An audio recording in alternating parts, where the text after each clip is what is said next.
bonjour. Bonjour, Alors qui êtes-vous? je m'appelle Baptiste Batelier, je suis ingénieur de recherche à l'Institut d'optique à Talence. Et donc on travaille sur une expérience pour mesurer la gravité avec des atomes froids. L'idée, ça va être de faire de la métrologie, donc des mesures de très haute précision avec de la matière. Donc aujourd'hui, pour faire des mesures de précision en optique, on construit des très grands instruments, mais avec la matière, on est limité par le fait qu'on a la gravité et que la matière tombe. Donc on veut être en apesanteur, ici dans l'avion, mais puis après dans l'espace, pour pouvoir faire des mesures très longues et donc être très précis. Et donc vous étudiez des atomes. Oui, donc les atomes nous servent de masse d'épreuve. En fait, on va mesurer leur chute par rapport à un miroir de référence et vérifier s'ils tombent avec la bonne accélération. Donc on utilise deux sortes d'atomes et on va les comparer. Et normalement, ils devraient chuter de la même manière. Et quels sont ces atomes? Ces atomes, ce sont le rubidium et potassium, donc ils ont des masses différentes, mais on peut les contrôler de la même manière. Donc d'un point de vue expérimental, c'est très pratique. Et on s'attend à ou on ne s'attend pas, on ne sait pas à ce qu'ils chutent avec la même accélération dans le même champ de gravité. Donc ça, c'est le principe énoncé par Einstein, qui dit que les deux atomes, même s'ils ont des masses différentes, devraient avoir la même accélération. Aujourd'hui, on est en train de vérifier si c'est vrai. Personne n'a vérifié une violation de ce principe, mais certains théoriciens prédisent qu'il y a une violation. Voilà, on essaye du coup de pousser la mesure le plus possible en étant en apesanteur, en faisant tomber l'expérience avec les atomes pour faire des mesures les plus longues possibles. Fonctionner notre expérience déjà à bord de l'avion 0G pour montrer qu'on est capable de fonctionner en environnement de microgravité pour après développer un instrument pour l'espace. Très bien. Et est-ce que cette expérience peut avoir des répercussions sur la Terre ou la navigation par exemple? Oui, bien sûr, il y a de nombreuses applications. Ici, l'objectif de cette expérience est sur la physique fondamentale, mais on a des applications sur Terre, au sol, avec des gravimètres qui permettent d'étudier le terrain, sur le terrain, ce qu'il y a en profondeur, par exemple du pétrole, des nappes de pétrole. Donc les gravimètres sont déjà utilisés de manière classique et on apporte une technologie avec des atomes qui améliore la précision. Et il y a également aussi, de manière embarquée, à bord d'avions ou de bateaux, l'application de navigation inertielle qui permet de calculer la trajectoire de l'engin sans avoir besoin de communiquer avec l'extérieur, notamment le signal GPS.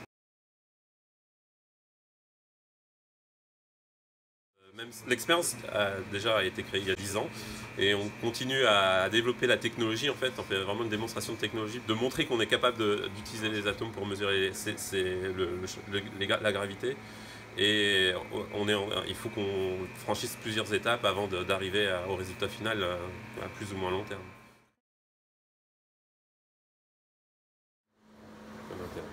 Les atomes sont là-dedans. Les atomes sont dans cette boîte, oui. Et donc ces peluches, c'est les atomes. Non, chaque peluche représente une espèce atomique, oui. Donc une peluche pour le rubidium, une peluche pour le potassium. Elles vont voler, celles-ci. Oui, elles volent. En fait, c'est une autre manière de tester le principe d'équivalence. C'est deux peluches avec des masses différentes et l'idée, c'est de regarder si elles chutent avec la même accélération. Bon, bien sûr, on est beaucoup moins précis qu'avec les atomes.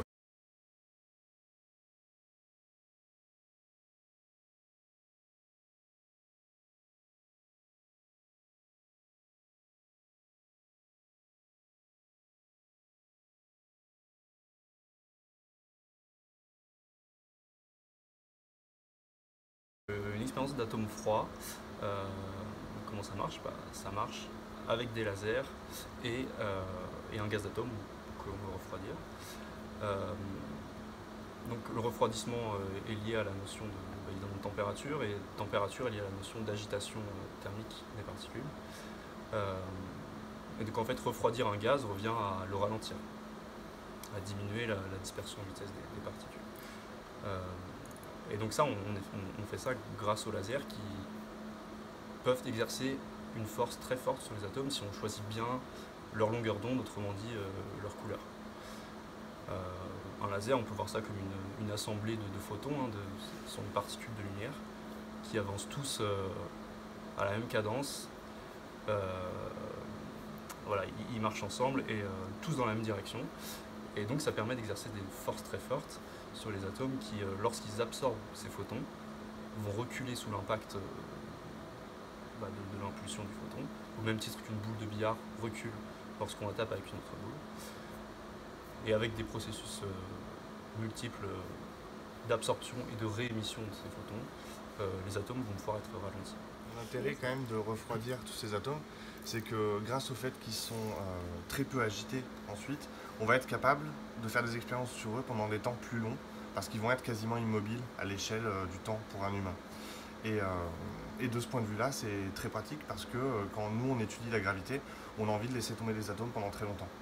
Et c'est là qu'intervient la microgravité pour nous en fait. En dehors du fait qu'on est froid, mais on va être capable grâce à la microgravité de faire des mesures de précision en interrogeant les atomes, en leur demandant qu'est-ce qui leur est arrivé pendant ce temps-là, pendant très longtemps. Ce système qui a été développé pour la physique fondamentale apporte aussi une grande avancée d'un point de vue technologique pour des applications plus appliquées. Notamment au laboratoire, nous avons une équipe commune avec une entreprise qui s'appelle XBlue pour travailler sur la navigation inertielle avec ces systèmes. On a prévu en particulier une campagne sur un bateau pour montrer qu'avec un accéléromètre atomique de ce type, on est capable de faire de la navigation inertielle sans GPS.